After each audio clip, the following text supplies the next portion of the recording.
What's good? It's your boy Jay, that's me. Let's dive into Payback for September the 2nd, 2023. Payback is officially in the books. It was a pretty decent premium live event. The only problem, it was too long. It shouldn't have been 3 hours and 15 minutes. The show should have really ended in about 2.5 hours or 2 hours and 45 minutes, but that's just me. So, we kicked the show off with the first match of the night, that being Becky Lynch versus Trish Stratus inside a steel cage. Becky Lynch gets the win via the manhandle slam. The crowd was heavily into this match. There was one spot in the match where Becky busted out a superplex. That was fucking awesome. Trish busted out a Widow's Peak. Becky busted out a Twist of Fate. Zoe Stark got involved towards the end of the match, but she ate a manhandle slam for her troubles, and Becky won by doing the manhandle slam from the top rope for the 1, 2, 3. Post-match, Becky celebrates. Zoe Stark apologizes to Trish. Trish does not accept Zoe's apology. She slaps Zoe. Then Zoe locks the cage door and hits the Z360 and then rips off her Thank You Trish shirt, throws it on her, and dips out. And it was a pretty decent pop, so she got an okay little reaction. I don't know how I feel about it, but it is what it is, you know. I'm guessing they did this because Trish is going to be written off for a while. This could be her last match. We don't know. I'm guessing she'll go away for a while, and then she'll come back, maybe at like Survivor Series. If not, probably around the Royal Rumble of next year. So I think she'll probably be back around the Royal Rumble. She's just taking some time off for a while. Moving on.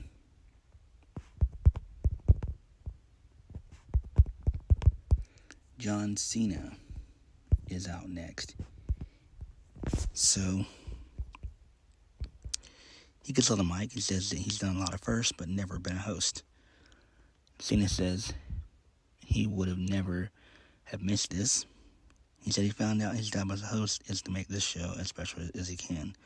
What better way than to be the special guest referee for a match he's had his eye on, that being The Miz versus LA Knight. Miz comes out. He says that John Cena sucks as a host, even though he's the greatest of all time. Cena asks if Miz has any advice. Miz says, yeah, don't put yourself in my match. Miz goes on, and Cena says Miz still has it.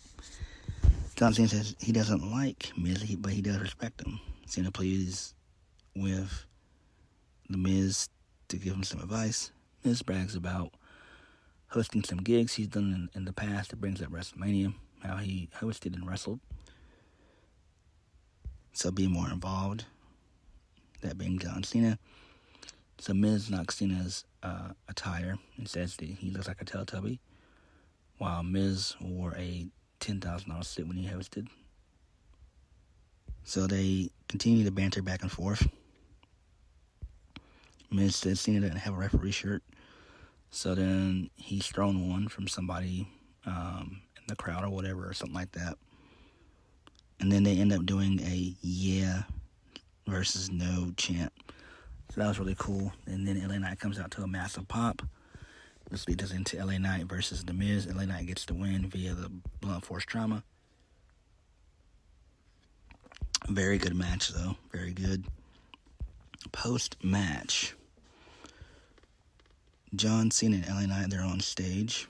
Cena takes off his referee shirt. Him and LA Knight have some choice words of each other. They're face-to-face now. So Cena offers his hand for a handshake, but LA Knight just looks at him. I'm like, oh shit, are they going to turn LA Knight heel? But they don't. And then Cena says they don't have to be friends. This is a sign of respect. LA Knight says, you almost made me lose this match.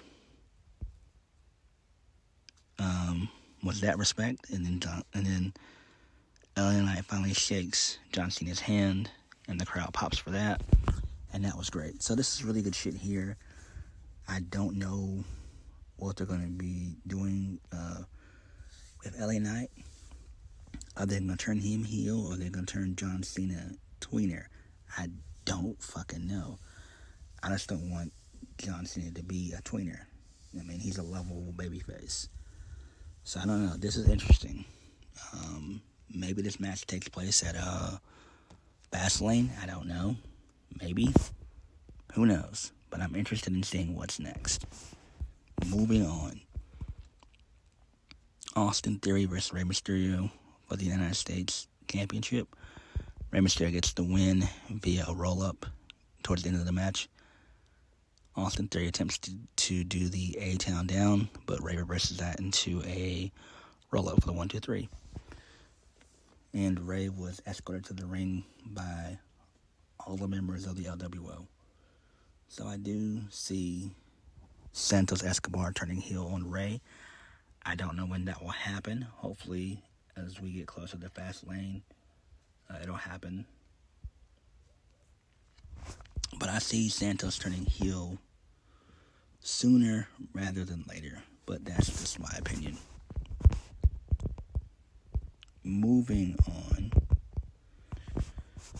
Kathy Kelly is backstage with Becky Lynch to discuss the steel cage match earlier on. So my girl, Tiffany Stratton, rolls up. She interrupts and congratulates Becky Lynch on the win. Tiffany Stratton says they got off on the wrong foot, and she's sorry for incorrectly saying Becky Lynch was a former NXT champion. Becky says she's glad that Tiffany Stratton crawled out of her Mattel box. That was kind of funny. I got a fucking laugh out of that one. A little chuckle. But maybe she should focus on Tuesday's title match, and then maybe Becky Lynch will see her around. And then Tiffany Stratton looks at Becky Lynch and says toodles, and then she walks off. So I'm fine with this. I'm pretty sure Becky will probably show up on NXT this coming Tuesday, so that should be fine there. This needs to be a feud. Tiffany Stratton versus Becky Lynch needs to be a feud. It doesn't need to be a one and done. This needs to be a feud.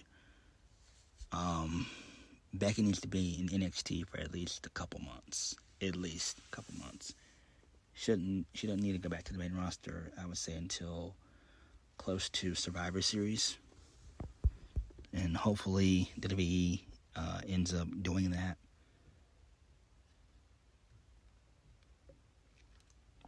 But only time will tell. Moving on. The Judgment Day, which is Finn Balor and Damian Priest versus Kevin Owens and Sami Zayn. Steel City Street Fight for the Undisputed Tag Team Championships. I'm not gonna hold you guys up. This shit was fucking lit. I'm not gonna hold you guys up. This shit was lit. That crowd was so fucking into this match. From start to finish, this crowd was insane. So, we saw steel chairs, kendo sticks, trash can lids. They were brawling in the crowd. So, midway through the match, Kevin Owens does a Swanton bomb, and that was fucking insane.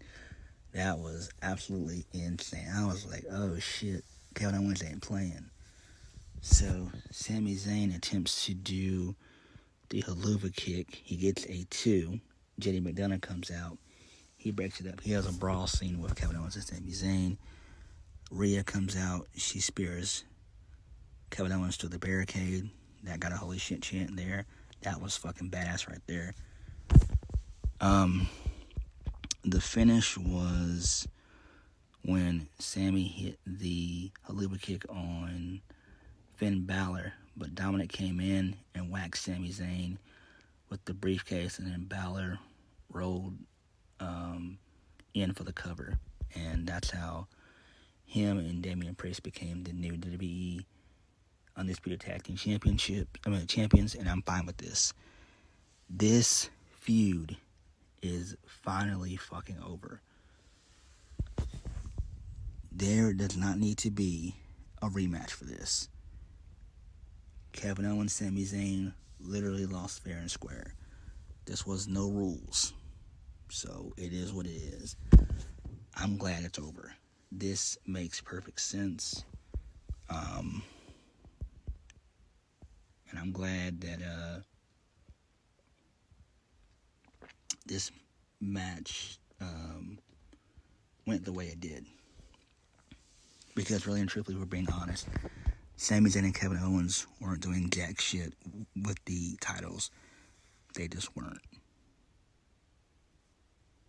So, I'm glad they lost. I don't know what they do next. I really don't.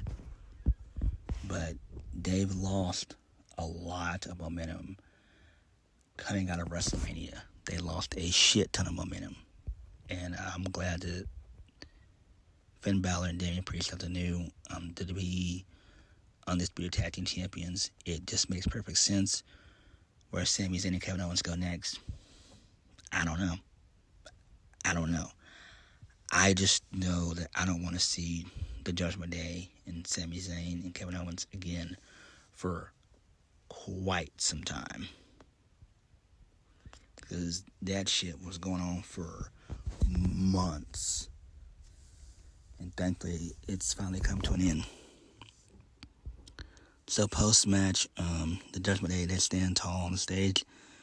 They're celebrating with all the gold, yelling about how they run the WWE. Moving on. So we get the Grayson Waller effect. So Grayson Waller rips on some locals and says he could do this all night, but let's get down to it. He introduces Cody Rhodes to a big pop.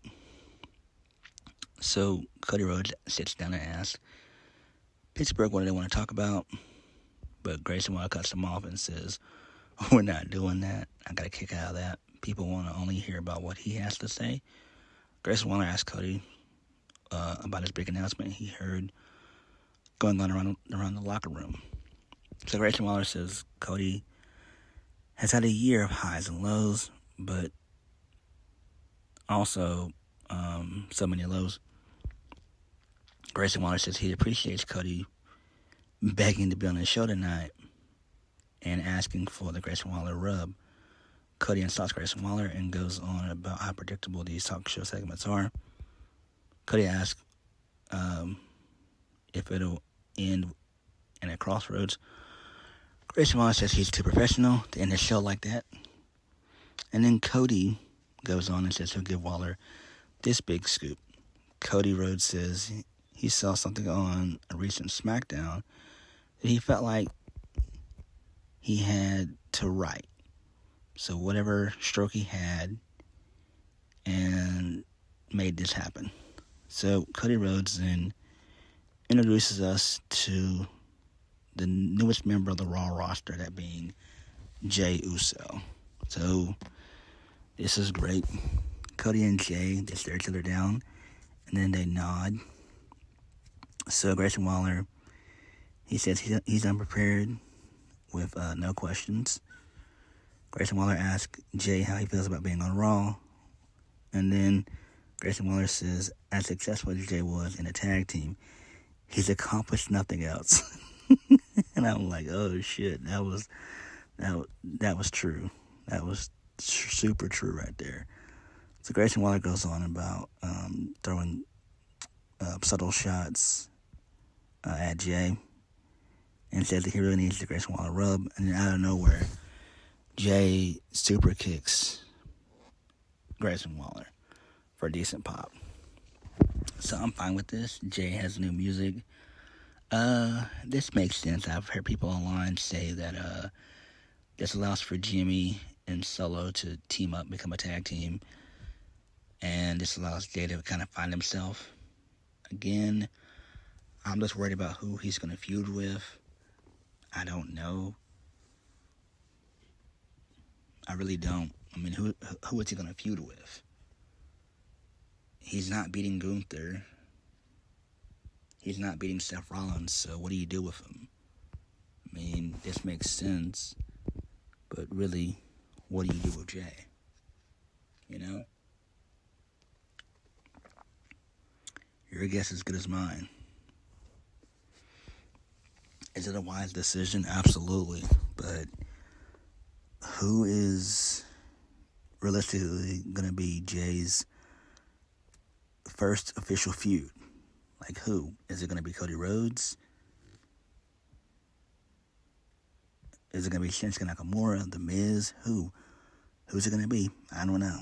I don't fucking know. But that was kind of a head scratcher. But I'm glad he's back. So there's that. Moving on. Rhea Ripley versus Raquel Rodriguez for the WWE Women's World Championship. Rhea Ripley gets the win via the Riptide. This was a good match, but it was hard to follow Kevin Owens and Sami Zayn and Finn Balor and Damian Priest. Like, nothing came close to getting a reaction from the crowd. Nothing. And Rhea and Raquel had a good match. Hopefully they'll run this back. Maybe at Fastlane or Survivor Series. So this isn't over yet. I do see a second match in the near future between Rhea Ripley and Raquel Rodriguez. Rhea needs an actual feud, if we're being honest. Moving on. So John Cena, he's backstage. So he's dressed in a suit and his You Can't See Me shirt.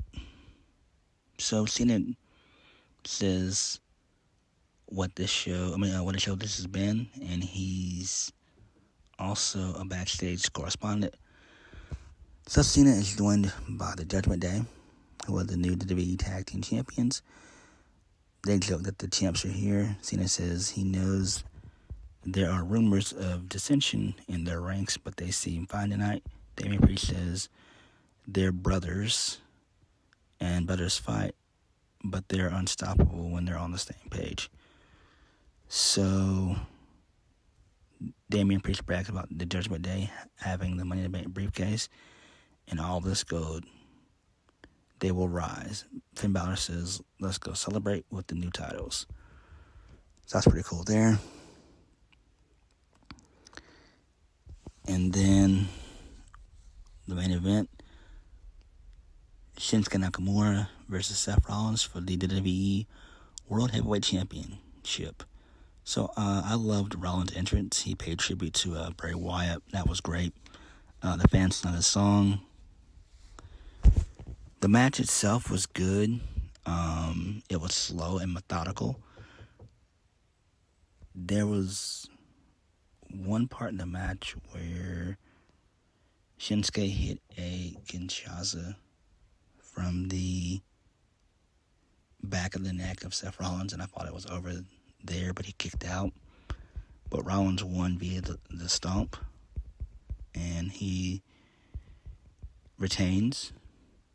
And I think Michael Cole mentioned on commentary that this is far from over, so they'll probably run this back at Fastlane, whenever that is. I can't remember. I think it's either later this month or sometime in October. I can't remember. But Seth Rollins retained. Nakamura and Rollins told a very good story. I definitely enjoyed that.